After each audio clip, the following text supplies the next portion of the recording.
Halo, Assalamualaikum. Perkenalkan, saya Tresalendia Pratiwi SPD, peserta Latsar PPSDM Regional Bandung, Angkatan 32, Kelompok 4. Dalam podcast kali ini, saya akan mempresentasikan hasil analisis efektivitas kinerja individu berdasarkan tupoksi.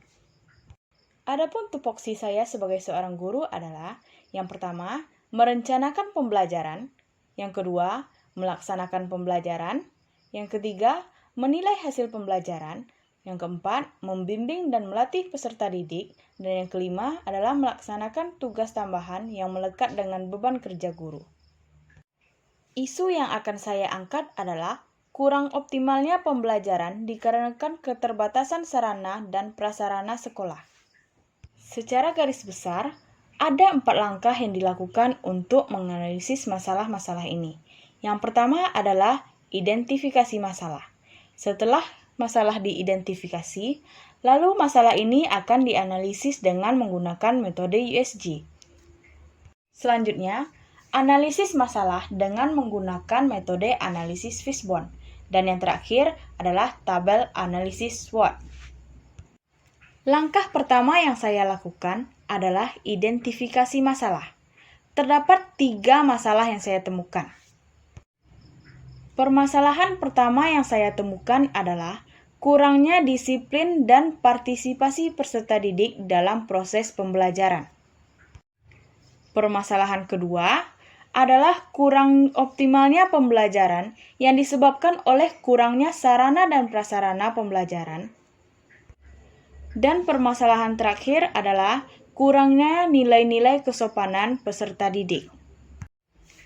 Dalam menganalisis masalah ini, saya menggunakan metode USG. Metode USG merupakan salah satu cara menetapkan urutan prioritas masalah dengan metode teknik scoring. Metode USG dilakukan dengan memperhatikan 3 hal, yaitu urgency, seriousness, dan growth. Urgency yaitu mendesak atau tidaknya masalah tersebut diselesaikan. Seriousness adalah tingkat keseriusan dari masalah, sedangkan growth adalah tingkat perkembangan dan memburuknya masalah jika tidak kita selesaikan dengan cepat. Dapat kita lihat pada tabel ini, isu yang menjadi prioritas adalah kurang optimalnya pembelajaran dikarenakan keterbatasan sarana dan prasarana, yang mendapatkan skor lebih tinggi dari permasalahan yang lainnya. Permasalahan yang sudah kita dapat, selanjutnya kita analisis menggunakan metode analisis Fishbone untuk mengetahui apa saja penyebab dari permasalahan ini.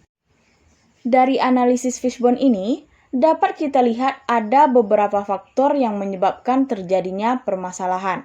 Yang pertama adalah permasalahan lingkungan. Letak sekolah yang berada jauh dan sulit untuk dijangkau menyebabkan terkendalanya akses untuk melengkapi sarana dan prasarana.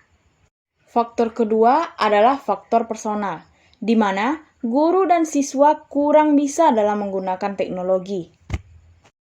Faktor ketiga yang menyebabkan permasalahan ini adalah faktor mesin. Tidak adanya fasilitas seperti komputer dan proyektor yang biasanya digunakan untuk memudahkan pembelajaran. Dan faktor yang terakhir adalah metode. Keterbatasan waktu belajar juga menyebabkan sulitnya guru untuk menggunakan media pembelajaran. Dari analisis metode Fishbone ini, kita beralih ke tabel analisis SWOT. Berikut adalah tabel pemecahan masalah menggunakan SWOT. Yang pertama adalah strength atau kekuatan. Yang menjadi kekuatan di sini adalah pembelajaran akan lebih efektif dan efisien. Pembelajaran akan tersampaikan dengan baik dan guru dapat memberikan pembelajaran yang berkualitas.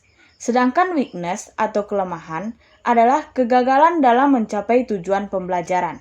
Dan yang kedua, dapat menurunkan minat belajar peserta didik.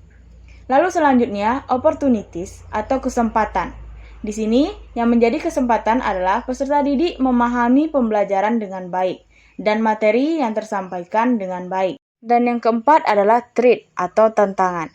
Jika masalah ini dibiarkan, dapat menurunkan mutu pendidikan dan juga dapat menurunkan kualitas guru.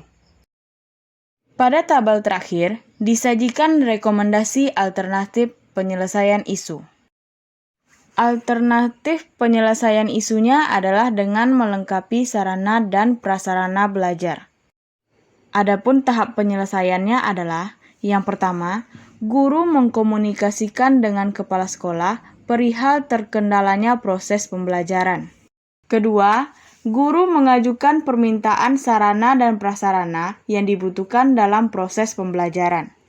Ketiga, kepala sekolah berusaha menyediakan sarana dan prasarana yang dibutuhkan dan mengkomunikasikannya dengan bendahara sekolah. Sedangkan para pihak yang terlibat adalah guru, kepala sekolah, dan bendahara sekolah. Demikian presentasi dari saya, semoga bermanfaat. Wassalamualaikum warahmatullahi wabarakatuh.